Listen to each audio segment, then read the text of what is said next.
দোহার সবচেয়ে বড় লিমুজিন কোম্পানিটা আমার পিকুইক গ্রুপ, পিকুইক লিমুজিন। সেখানে 900 ড্রাইভারের উপরে কর্মরত আছে আলহামদুলিল্লাহ। 36 বছর যাবৎ কাতারে আছি। 1000 রিয়াল বেতনে 10 বছর কাজ করছি। এখন আমার 14টা কোম্পানি, সেখানে 1200 বাংলাদেশি কর্মরত আছে। দোহার সবচেয়ে বড় লিমুজিন কোম্পানিটা আমার পিকুইক গ্রুপ, পিকুইক লিমুজিন।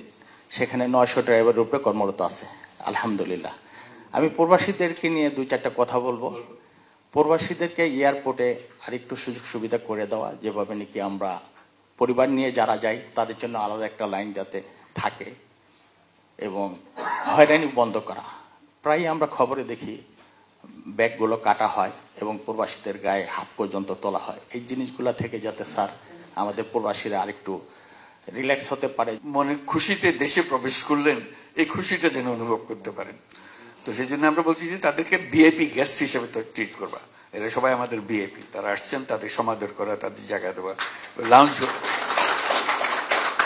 বিশেষ করে বাংলাদেশি গার্মেন্টস পণ্যের এখানে যথেষ্ট আলহামদুলিল্লাহ চাহিদা আছে।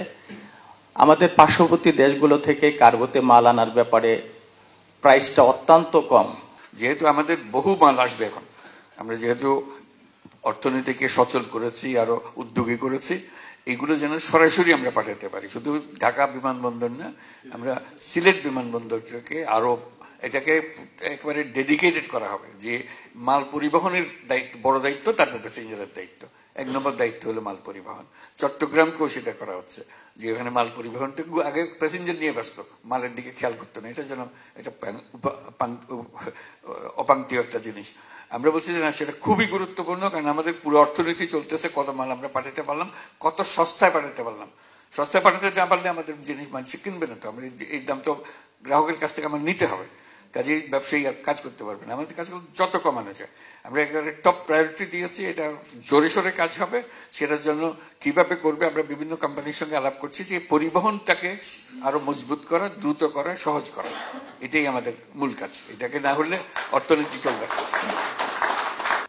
আমরা কাজ করতে শুরু করছি, এবং স্যার একজন উপদেষ্টাকে দায়িত্ব দিয়েছেন, আমাদের বাণিজ্য উপদেষ্টা শেখ বশিরউদ্দিন, ওনাকে দায়িত্ব দেওয়া। তো এই জন্য আমরা কাজ শুরু করছি যে এটা জেট ফুয়েলের যাতে দাম, যেটা একটা পরিবহনের এটা খরচ, এটা আমরা কমানোর জন্য ব্যবস্থা নিচ্ছি।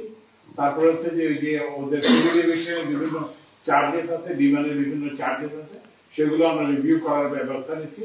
তারপরে বিমানের রানওয়ের একটা আছে, যে জন্য এটা পুরো লোডে করতে পারে না, সেটার জন্য আমরা ব্যবস্থা নিচ্ছি।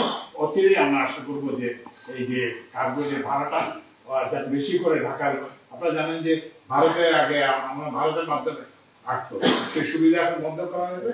তো এই জন্য আমরা এখানে দেশের যে বিমানবন্দর গুলোকে সেগুলোকে আরো উপযোগী করবো, এবং এখানে যাতে কার্গো ভাড়া যাতে কমে, সেই জন্য আমি কয়েকদিন আগেও তো সাধারণ আমি কিন্তু ভেপি ব্যবহার করতাম, আমি কিন্তু সাধারণ লাইন দিয়ে যেতাম, 5-7 বেশি লাগতো পার, মানে ওই ইয়েটা পার করতে।